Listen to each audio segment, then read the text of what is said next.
Hey folks, BlackCross here, and today I have a unusual review video that I want to do because I've been playing a lot of games actually, most of which are mostly small budget title games I suppose you could say, but I wanted to go ahead and just kind of briefly review some of these games, especially since most of them are more or less what you would call quick little grab and play type games, if you will. So without further ado, let's just go ahead and dive right into the first game, being that of House Flippers. I know this is an unusual game for me to talk about, especially since technically this is classified as a simulation game.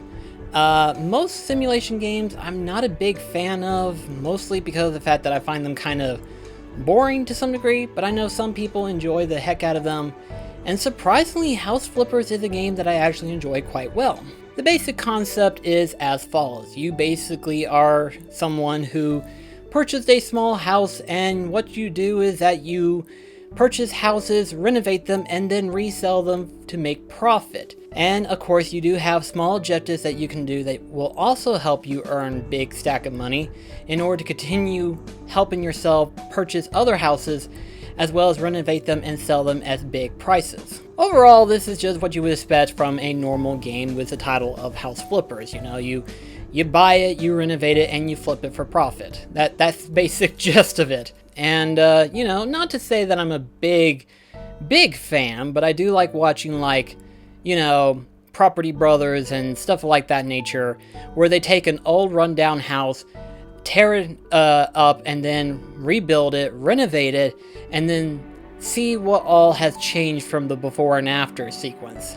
And I kind of enjoy watching it to some degree. So why would House Flipper be something that I would recommend somebody? Well, let's put it this way. If you are a big fan of, like, it's kind of stupid, but taking something that was completely destroyed and rebuilding it from the ground up, you know, if you enjoy the process of it all and stuff like that, then this one is something that I think you might enjoy. I think overall, not everyone is going to enjoy it.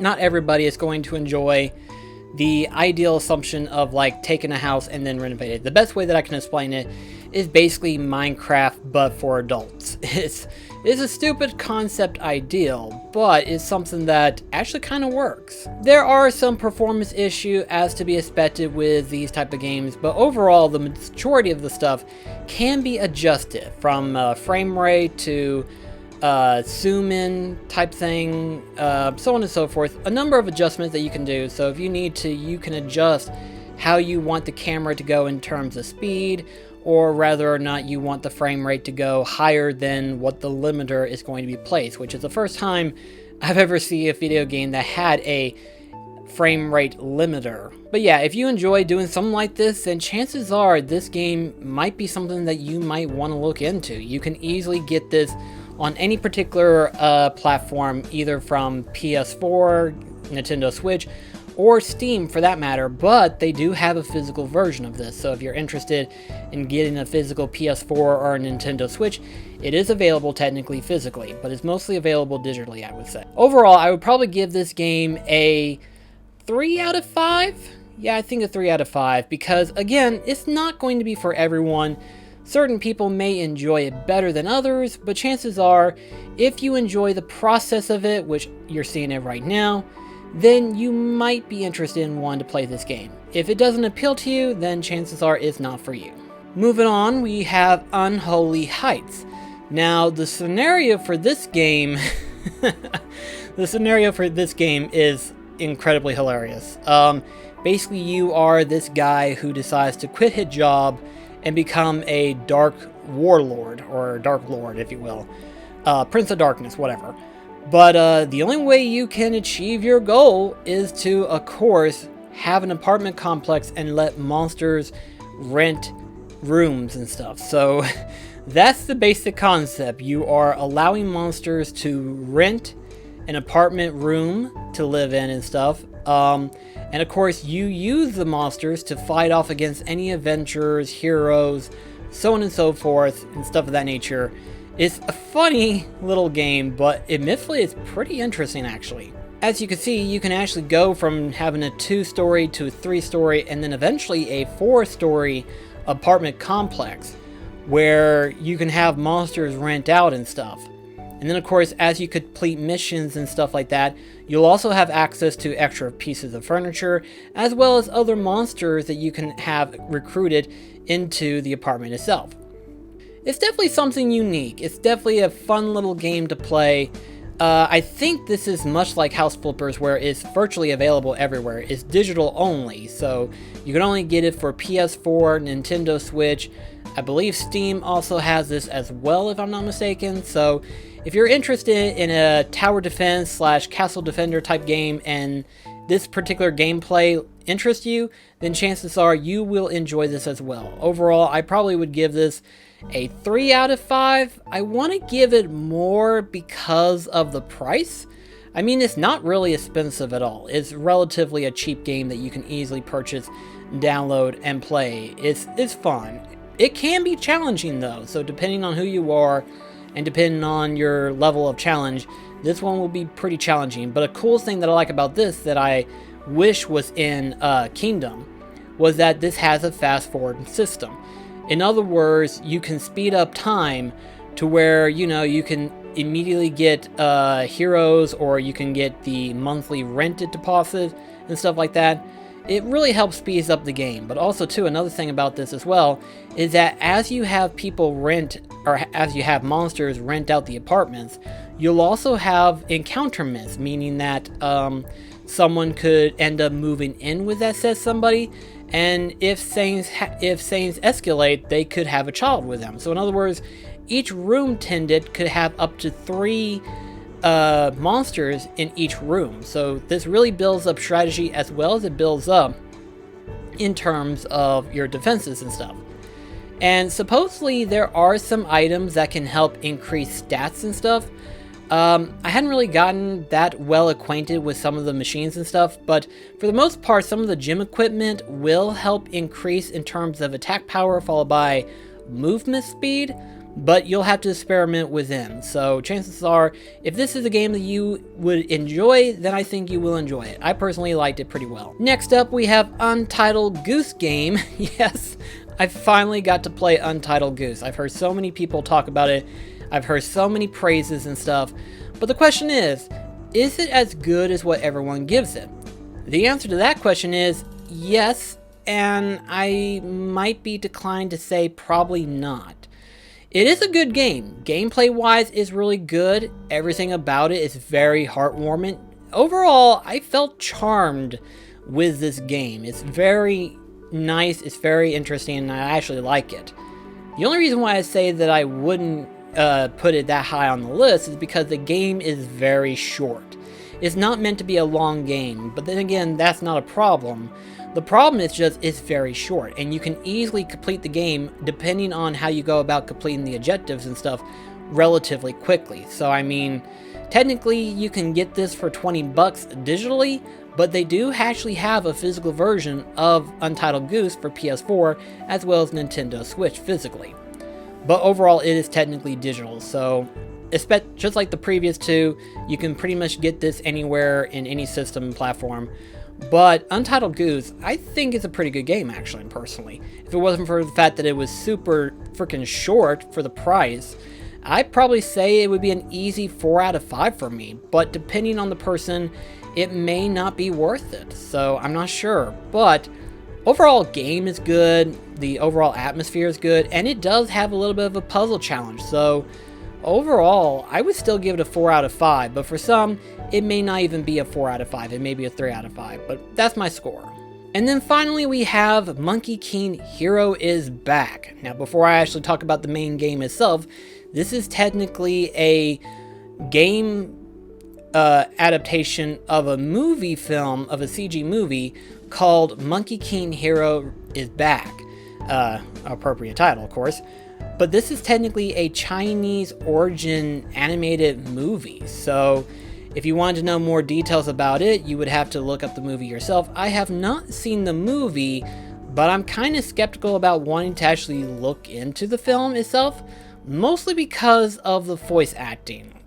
I say the voice acting because for some reason, The voice acting in the game is actually better than what the film is, in my personal opinion. I mean, you got Jackie Chan playing as Wukong, but for some reason the voice doesn't seem to line up. I don't know why. It could be because of the translation thing, who's to say, but for some reason, when it comes to the voices in the video game versus the voices in the animated film, they seem to match up better in the game versus the actual film itself. I'm not sure. But then again, I hadn't actually sat down and watched the film. I just saw the trailers and I was like, ugh, that's pretty chopped up badly. But maybe I'll look into the film someday soon and actually kind of watch it and see what it's like. But for the time being right now, let's talk about the game. The game itself is, well, kind of a mixed bag of nuts, if you will.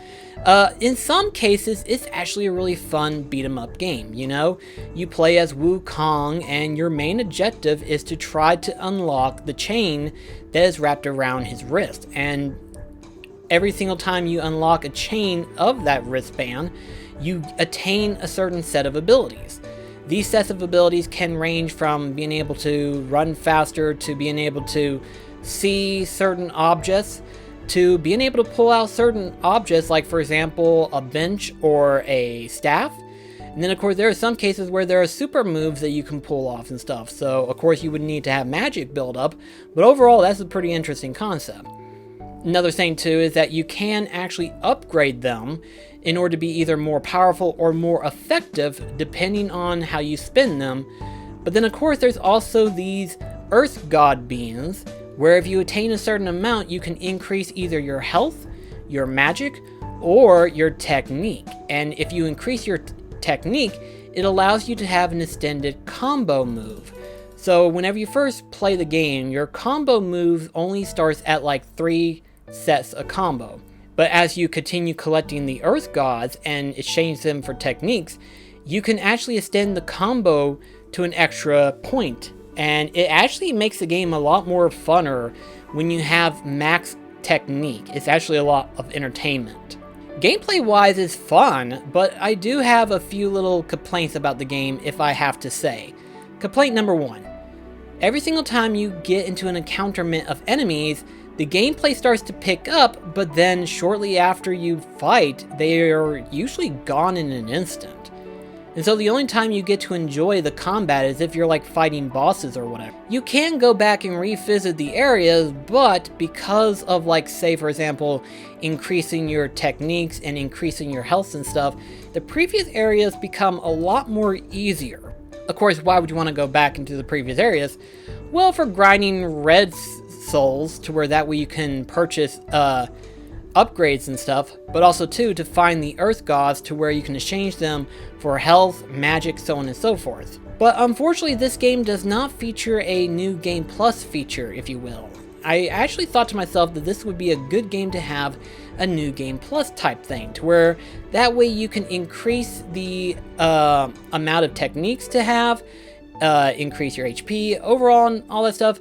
But unfortunately, it doesn't feature a new game plus. It's kind of sad, really. This game could have benefited well if it did have that, and unfortunately that kind of hurt in my personal opinion. Another big thing, and this is actually a big offender in my opinion, is that this game has a lot of DLC locked away. In other words, there's a bunch of stuff, for example, difficulty settings. This game only has 1 difficulty settings, but there's actually an easy mode and a hard mode that you can get as free downloads.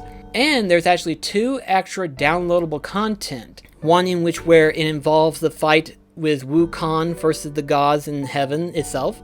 And then of course a sequence in which where you're training Wukong in a variety ways of battles and stuff. So the way I see this, if the main game itself is relatively short, but you have like extra content locked away in DLC, you kind of destroy the purpose of the game and you destroy the overall value of the game. You can easily get Monkey King Hero Returns for $20 now, and you can even get it for less, but really the sad thing is that there are DLC that could have potentially should have been free and should have already been put into the game, to where that way the game would have had a lot more fuller experience, and I feel like it would have been enjoyed a lot better.